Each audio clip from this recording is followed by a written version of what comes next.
এগুলো তো গিমিক। ভারতবর্ষের আদালত সবার জন্যই খোলা আছে। এখন উনি যদি নিজে আবেদনকারী হয়ে থাকেন তাহলে তার হয়ে নিজে সওয়াল করতে পারেন, অন্য কোনো আবেদনকারী হিসেবে সওয়াল করতে পারেন না। উনি নিশ্চয়ই নিজে একটা আবেদন করেছেন, যা আমরা দেখেছি তার সওয়াল করছেন।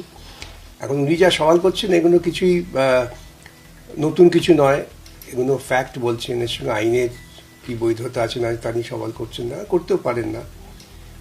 এগুলো করে সস্তা হাততালি পাওয়ার একটা প্রবণতা আছে তো এই দেশের রাজনীতিবিদদের, তারই একটা প্রবণতা, আর কিছুই না। একটা মরিয়া চেষ্টা দেখা যাচ্ছে, এটা কি ভেতর থেকে নাকি এটা মানুষকে আশ্বস্ত করা বা দেখা? আসলে হচ্ছে যে মানুষ বুঝতে পারছেন যে আজকে তাদের এই হয়রানির জন্য দায়ী হচ্ছেন উনি। তার কারণ ভোটার লিস্টটাকে আপডেট করা একটা সাধারণ কাজ, কিন্তু এবছর অনুপ্রবেশের তত্ত্ব ঘুষপেটিয়া অমিত শাহ সেটাকে সামনে রেখে একটা আতঙ্ক তৈরি করেছেন। এবং এই অনুপ্রবেশের যে তত্ত্ব, এটা তিনি চিরকালই বিজেপি সহায়ক শক্তি, আজও তখনও ছিলেন। মনে থাকতে পারে আপনাদের 2003 সালে পার্লামেন্টে তিনি দাঁড়িয়ে হইচই করে অসভ্যতা করে বললেন যে পশ্চিমবঙ্গে অনুপ্রবেশে ভরে গেছে।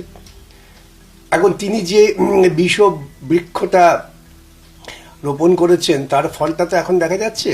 এখন বিজেপি সব জায়গায় ঘুষপিটিয়া বলে মানুষের মধ্যে, প্রান্তিক মানুষের মধ্যে একটা আতঙ্ক তৈরি করছেন, এবং প্রান্তিক মানুষের ভোটাধিকার কেড়ে নেওয়ার একটা প্রবণতা আছে। এখন উনি বুঝতে পারছেন, এই লোকগুলো তারা তো বুঝতে পারছে যে তাদের তো আগেও তো এরকম হয়েছে, কখনো হয়নি। ওর ঘুষপেটিয়া বা অনুপ্রবেশের তত্ত্বের যে বিষময় ফল তা আজকে মানুষকে ভুগতে হচ্ছে। এটা বুঝতে পেরেই উনি এখন এইসব অনেক নাটক, অনেক যা করেন সাধারণত তাই করছেন।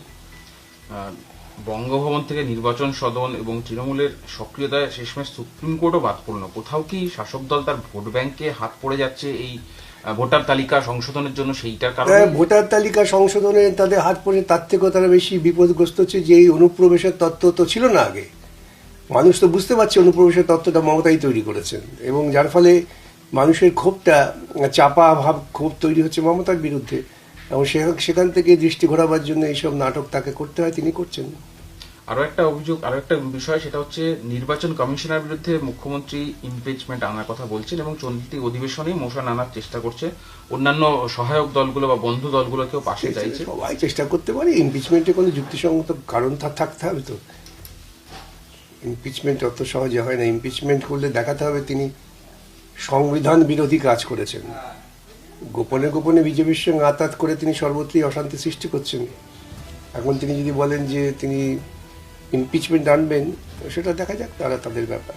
কিন্তু বিরোধীদের যা সংখ্যা দেখা যাচ্ছে তার নিরিখে তারা কোনোভাবেই মানে সংখ্যাগরিষ্ঠতা, সেটা তাহলে এটা কেন? অন্য কথা, এগুলো ওই যে বললাম না যে আসল রাজনীতি, কেন বেকারিত্ব বাড়ছে, কেন কৃষকরা ফসলের দাম পাচ্ছে না, কেন ভারতবর্ষের নীতি নির্ধারণ করছেন ট্রাম্প, এই সমস্ত মূল বিষয় নিয়ে তো আলোচনা হচ্ছে না। এই আলোচনা যখনই মানুষ করতে চাইছে তখনই তাকে তার জীবনের নিরাপত্তা নিয়ে প্রশ্ন তুলে দাও, ধর্মের অজুহাত তোলো।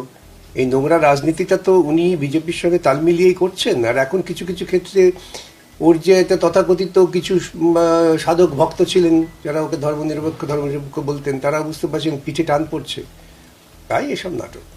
এটা কি আইনত এই পরিস্থিতিতে সম্ভব? মানে দেখুন, আইনত সম্ভব নয়, ইমপিচমেন্ট আনা অত সহজ ব্যাপার না, এটা জেনেও। কেন ওই ইমপিচমেন্ট শব্দটা শিখেছেন, উনি যখন শিখেছেন তখন তাকে তো কথায় কথায় প্রয়োগ করতে হবে। দেখবেন শিশুরা যখন কোনো একটা শব্দ শেখে তখন তারা খুব ব্যবহার করে, কেন কোথায় ব্যবহার করছে বোঝে না, সেই রকম। নথি যাচাইয়ের কারণ হিসেবে শুভেন্দু অধিকারী দাবি করছেন যে সরকারের দাবিদারি করতে গিয়ে একাংশের বিএলও ইচ্ছাকৃত ভুল করেছে, বানান ভুল করেছে, এবং 85% শুনানি যদিও ইতিমধ্যেই হয়ে গিয়েছে। তাহলে সময় তালিকা প্রকাশ হলে সেই তালিকায় কি বেনজল থাকতে পারে, সেই ভয়ে তৃণমূলকে চাপে রাখছে? তাহলে কি সেই কারণেই দিল্লি দৌড়ে বেড়ানো? লজিক্যাল ডিসক্রিপেন্সির নামে যা হচ্ছে সেটা লজিক্যাল ইডিওসি, এটা বুঝতে হবে। একটা সাংবিধানিক সংস্থা কতটা কি বলবো, কতটা নির্বোধ হলে পরে তারা বাবার সঙ্গে বয়সে পার্থক্য কেন, 6টা সন্তান কেন, নাম পাল্টালো কেন, এই সমস্ত নিয়ে যারা ডেকে পাঠায় তারা অত্যন্ত নির্বোধ। তারা ভারতবর্ষের মাটির সঙ্গে তাদের যোগাযোগ নেই। আর ডেকে পাঠাবেন কেন, তারা কেন যাবেন না? আমরা তো ছেলেবেলা থেকে দেখেছি ভোটকর্মীরা বাড়ি বাড়ি গিয়ে ভোটার তালিকা ঠিক করতেন। বাবুরা ওখানে আমলাতান্ত্রিক কায়দায় বসে ডেকে পাঠাবেন, ওরা উচিত ছিল গোটা টিম তৈরি করে প্রত্যেক বাড়ি বাড়ি গিয়ে খোঁজ খবর করা। সেই সব না করে মানুষের মধ্যে অশান্তি তৈরি করছে। বয়স্ক মানুষদের টানাটানি করছেন, কত বড় অপদার্থ হলে পরে অমর্ত্য সেনকে টানাটানি করেন।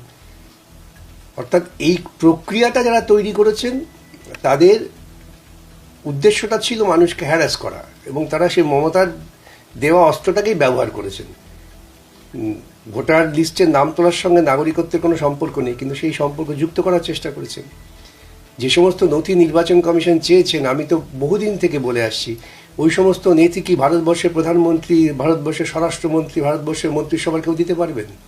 দিতে পারবেন নির্বাচন কমিশন তার গ্রামের ঠাকুমা পিসিমার কাছ থেকে এই নথি জোগাড় করতে?